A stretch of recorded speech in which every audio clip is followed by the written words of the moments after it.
मी, हो मीच, डॉक्टर गौरी पालवे गर्जे. आज तुम्ही माझा फोटो पाहता, बातम्यांमध्ये माझं नाव पाहता, माझ्यावर लेख येतात, व्हिडिओ बनतात, पण माझ्या आयुष्याच्या वेदना मला जिवंत असताना कुणालाच दिसल्या नाहीत. लोक म्हणतात डॉक्टर म्हणजे जीव वाचवणारे, पण विडंबना अशी की दुसऱ्यांचे जीव वाचवणारे मी माझं आयुष्य मात्र वाचवू शकले नाही.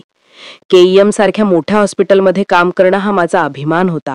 रुग्णांच्या चेहऱ्यावर हसू आणणं हा माझा ध्यास होता. माझं जग खूप छोटं पण सुखाचं होतं. आणि मग एका दिवशी माझ्या आयुष्यात आला अनंत गर्जे. त्याच्याशी माझं लग्न 7 फेब्रुवारीला झालं. मोठ्या थाटामाठात, शेकडो लोकांच्या उपस्थितीत, लाखोंचा खर्च कुटुंबानं करून. आणि सर्वात खास क्षण म्हणजे पंकजा मुंडे ताईंनीही आई आणि बहिणीसह पर्सनली येऊन आमच्या डोक्यावर आशीर्वादाचा हात ठेवला. त्या पोस्टाही व्हायरल झाल्या, लोक टाळ्या वाजवू लागले. माझं आयुष्य आता स्वप्नासारखं पुढे जाईल असं सगळ्यांना वाटलं आणि मलाही वाटलं. पण स्वप्नाचा कालावधी फक्त 9 महिने निघाला. 9 महिने. 9 महिन्यात जीव घेणारा संघर्ष सुरू झाला. लग्नानंतर आम्ही वरळीतील फ्लॅटमध्ये राहायला आलो. घर सुंदर होतं, बिल्डिंग मोठी होती, पण घराच्या 4 भिंतींमध्ये घडणारी सत्य बाहेरच्या जगाला कधीच कळत नाहीत. माझं मन पहिल्या महिन्यापासूनच थांबत थांबत धडधडत होतं. अनंतचा स्वभाव, त्याचे अचानक संताप, त्याची फोनवरील गुप्त बोलणी, घरातली शांतता. शांतता जेवढी खोल असते तेवढीच भीती निर्माण करते.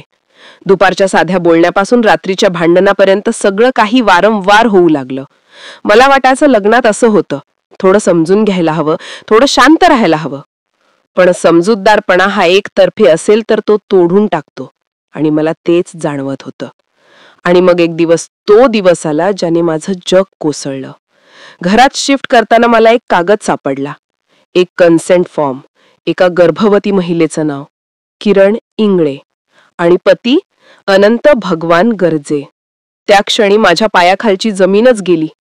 मला क्षणभर विश्वासच बसत नव्हता की ज्या व्यक्तीशी मी संसाराची स्वप्न विणली, जिच्यासाठी माझ्या घरच्यांनी आयुष्याची कमाई खर्च केली, ज्याला मी नवरा मानलं, त्याचाच भूतकाळ माझ्यापासून आणि माझ्या कुटुंबापासून लपवलेला होता.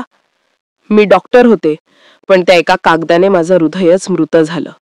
मी ते कागदाचे फोटो वडिलांना व्हॉट्सअपवर पाठवले. त्यांनी विचारलं, गौरी सगळं ठीक आहे ना? आणि मी कायमप्रमाणे त्यांना खोटं हसू देत म्हणाले, हो सगळं ठीक आहे बाबा. कारण मुलगी कधी आईवडिलांना वेदना दाखवत नाही, त्यांना चिंता देत नाही. पण ज्या दिवशी मी त्यांना खोटं सांगितलं त्या दिवशी मी आतून पूर्ण तुटले होते. घरातली वाद वाढू लागले, अनंतचा राग वाढू लागला, अपमान वाढू लागले, ब्लॅकमेल सुरू झाला. माझं अफेअर घरच्यांना सांगितलंस तर मी चिठ्ठीत तुझं नाव लिहून स्वतःला संपवेन, असं तो मला म्हणायचा. मी डॉक्टर असूनही स्वतःच्या मनावर झालेल्या जखमा लपवत होते. चेहऱ्यावरच्या मारहाणीच्या खुणा मास्क करत होते. लोक विचारायचे, गौरी हा चेहऱ्यावर डाग कशाचा? आणि मी खोटं बोलायचे, ड्युटीत अपघात झाला. पण अपघात माझ्या आयुष्यात रोज घडत होता, आणि तो अनंतच्या हातून. माझं लग्न, माझं आयुष्य, माझी स्वप्न सगळं तुटत होता. माझ्या मनात एकच प्रश्न घोळत होता की मी कोणत्या गुन्ह्याची शिक्षा भोगतेय. आणि मग आला तो शेवटचा शनिवार, 28 नोव्हेंबर. त्या दिवशी मी सकाळी ड्युटी केली. दुपारपासून आमचं भांडण सुरू होतं. शब्दांची मर्यादा ओलांडली गेली होती. मी थकून भागून घरी आले. माझ्या अंगात जीव नव्हता, मनात धडका वाढत होत्या. घरातली शांतता मला घाबरवू लागली. त्या संध्याकाळी नेमकं काय झालं हे आजही जगाला माहिती नाही. माझं कुटुंब म्हणतं मी फोनवर रडत होते, अनंत म्हणतो तो घरी नव्हता, पोलीस म्हणतात तपास सुरू आहे. पण माझं सत्य फक्त मला माहित आहे, आणि तो आवाज मीच सांगू शकते. मी एकटी होते, खोल भीतीत होते, मानसिक अत्याचारातून जगत होते. माझ्या आईवडिलांचा नंबर मी फोनवर पाहत होते, पण फोन करू धजावत नव्हते, कारण त्यांना चिंता द्यायला मला नको होतं. आणि मग काय झालं? काही सेकंदात, काही क्षणात माझी कहाणी संपली. मी स्वतःला संपवलं की मला संपवलं गेलं हे आजही एक प्रश्न आहे. अनंतने पोलिसांना दिलेल्या प्रतिक्रियेनुसार मी घरी नव्हतो. परत आलो तर दार आतून बंद होतं. मी खिडकीतून उतरून आत आलो तेव्हा गौरी गळफास घेतलेली होती. पण माझ्या कुटुंबाचा दावा पूर्ण वेगळा आहे. ती आत्महत्या नाही, हा थेट थरारक खून आहे. घरात वाद झाले होते, मारहाणीच्या खुणा होत्या, अनंत तिथेच होता, मग त्याने रोखलं का नाही? माझ्या मृतदेहावरच्या जखमा माझ्या आईवडिलांनी स्वतः पाहिल्या. शरीरावरचे व्रण त्यांनी ओळखले. मी जिवंत असताना सांगू न शकलेल्या प्रत्येक वेदनेचं सत्य माझ्या शरीरावर लिहिलं गेलं. माझ्या वडिलांनी FIR दाखल केली. त्यात सगळ्या घटना नमूद केल्या. अनंतचे मिस्ड कॉल, त्याचं विचित्र वागणं, त्याने गौरीने स्वतःला संपवलं आहे म्हणत दिलेले कॉल्स आणि नंतर हॉस्पिटलमधून पळून जाणं.